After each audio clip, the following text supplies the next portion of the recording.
حضور اکرم صلی اللہ علیہ وآلہ وسلم نے فرمایا کہ تمام اعمال کا دار و مدار نیت پر ہے، اور ہر عمل کا نتیجہ ہر انسان کو اس کی نیت کے مطابق ہی ملے گا۔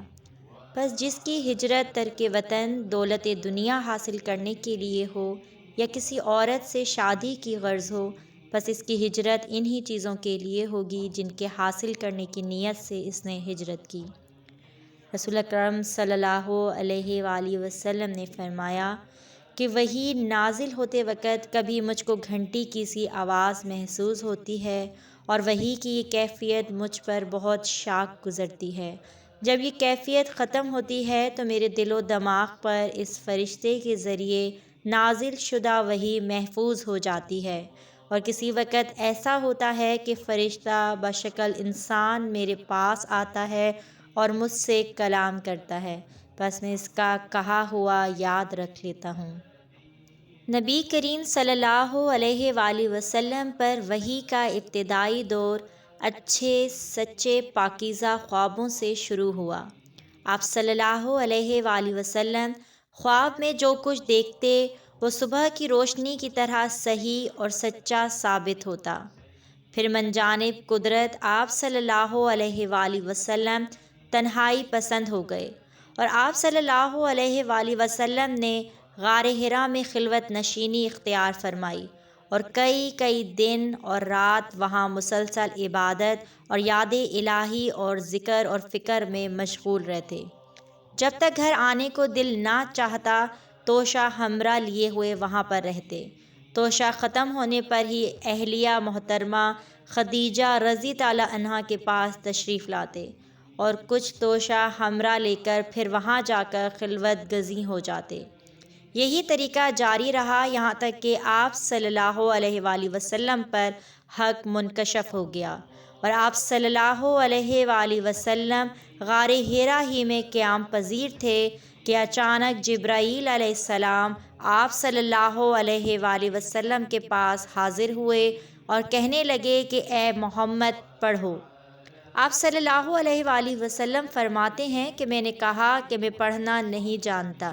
آپ صلی اللہ علیہ وآلہ وسلم فرماتے ہیں کہ فرشتے نے مجھے پکڑ کر اتنے زور سے بھینچا کہ میری طاقت جواب دے گئی، پھر مجھے چھوڑ کر کہا کہ پڑھو۔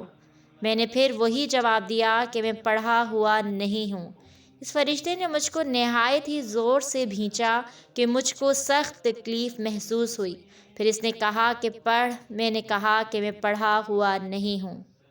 فرشتے نے تیسری بار مجھ کو پکڑا اور تیسری مرتبہ پھر مجھ کو بھینچا، پھر مجھے چھوڑ دیا اور کہنے لگا کہ پڑھو اپنے رب کے نام کی مدد سے جس نے پیدا کیا اور انسان کو خون کی پھٹکی سے بنایا۔ پڑھو اور آپ کا رب بہت ہی مہربانیاں کرنے والا ہے۔ بس یہی آیتیں آپ صلی اللہ علیہ وآلہ وسلم جبرائیل علیہ السلام سے سن کر اس حال میں غار حرا سے واپس ہوئے کہ آپ صلی اللہ علیہ وآلہ وسلم کا دل اس انوکھے واقعے سے کانپ رہا تھا۔ آپ صلی اللہ علیہ وآلہ وسلم خدیجہ کے ہاں تشریف لائے اور فرمایا کہ مجھے کمبل اڑا دو، مجھے کمبل اڑا دو۔ لوگوں نے آپ صلی اللہ علیہ وآلہ وسلم کو کمبل اڑا دیا۔ جب آپ صلی اللہ علیہ وآلہ وسلم کا ڈر جاتا رہا تو آپ صلی اللہ علیہ وآلہ وسلم نے اپنی زوجہ محترمہ خدیجہ رضی تعالیٰ عنہا کو تفصیل کے ساتھ یہ واقعہ سنایا اور فرمانے لگے کہ مجھ کو اب اپنی جان کا خوف ہو گیا ہے۔ آپ صلی اللہ علیہ وآلہ وسلم کی اہلیہ محترمہ خدیجہ رضی تعالیٰ عنہا نے آپ صلی اللہ علیہ وآلہ وسلم کی ڈھارس بندھائی اور کہا کہ آپ کا خیال صحیح نہیں ہے، اللہ کی قسم آپ کو اللہ کبھی رسوا نہیں کرے گا۔ آپ تو اخلاق فاضلہ کے مالک ہیں، آپ تو کنبہ پرور ہیں، بے کسوں کا بوجھ اپنے سر پر رکھ لیتے ہیں، مفلسوں کے لیے آپ کماتے ہیں، مہمان نوازی میں آپ بے مثال ہیں، اور مشکل وقت میں آپ امر حق کا ساتھ دیتے ہیں۔ ایسے اوصاف حسنہ والا انسان یوں بے وقت ذلت اور خواری کی موت نہیں پا سکتا۔ پھر مزید تسلی کے لیے خدیجہ رضی تعالیٰ عنہا آپ صلی اللہ علیہ وآلہ وسلم کو ورقہ بن نوفل کے پاس لے گئیں جو ان کے چچا زاد بھائی تھے اور زمانے جاہلیت میں نصرانی مذہب اختیار کر چکے تھے اور عبرانی زبان کے کاتب تھے۔ چنانچہ انجیل کو بھی حسب منشائے خداوندی عبرانی زبان میں لکھا کرتے تھے۔ انجیل سریانی زبان میں نازل ہوئی تھی، پھر اس کا ترجمہ عبرانی زبان میں ہوا۔ ورقہ اسی کو لکھتے تھے۔ وہ بہت بوڑھے ہو گئے تھے، یہاں تک کہ ان کی بینائی بھی رخصت ہو چکی تھی۔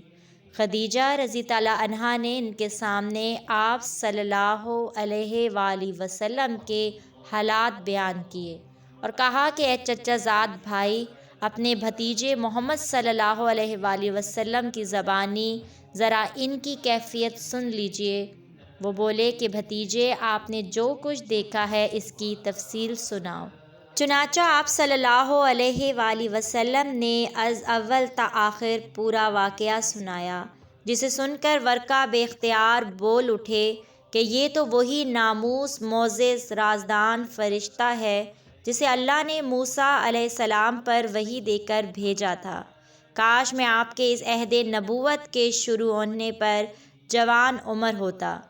کاش میں اس وقت تک زندہ رہتا جب کہ آپ کی قوم آپ کو اس شہر سے نکال دے گی۔